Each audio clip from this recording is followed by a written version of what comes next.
Si Marian Rivera Dantes ay isa sa mga pinakamagandang mukha sa industriya ng showbiz sa Pilipinas.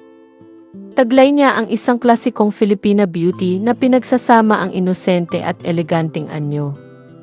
Kilala siya sa kanyang maladyosang kagandahan, maliit ang mukha, makinis na kutis, mapupungay na mata, at isang matamis na ngiti na kayang magbigay liwanag sa kahit anong eksena. Bukod sa panlabas na anyo, mas humahanga ang marami sa kanyang simpleng kilos, natural na karisma, at pagiging down-to-earth sa kabila ng kanyang kasikatan.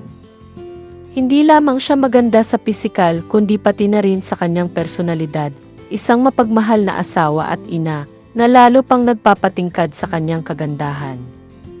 Sa bawat paglabas niya sa telebisyon o pelikula, dala niya ang isang presensyang mahirap pantayan. Sa madaling salita, si Marian ay hindi lamang isang simbolo ng kagandahan, kundi isang inspirasyon sa maraming kababaihan sa loob at labas ng showbiz.